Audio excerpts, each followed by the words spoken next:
আসসালামু আলাইকুম রহমতুল্লাহ। সম্মানিত প্রিয় বন্ধুরা, ছাদের উপরে আসলে এখন যে একটা বাসায় গরম লাগে, ছাদের উপরে আসলে কি যে একটা শান্তি লাগে, আরাম বাতাস, চতুর্দিক থেকে একটা ন্যাচারাল বাতাস আসে। সেই বাতাসের কারণে ছাদ থেকে নেমে যেতে ইচ্ছা করে না।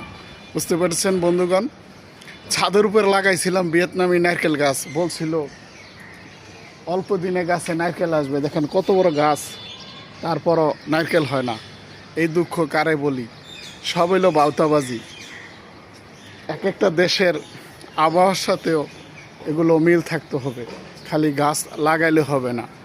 সরকারি কৃষি কর্মকর্তারা আমাদেরকে বোকাশোকা বানায়া চারাগুলো বিক্রি করছে।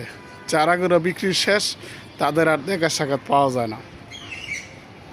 বুঝতে পেরেছেন প্রিয় বন্ধুগণ, গাছে এখন আম ধরেছে, ন্যাচারাল আম। এগুলো হলো হিমসাগর, যাকে বলে খিরসা আম অথবা হিমসাগর যেটাই বলে। বুঝতে পেরেছেন।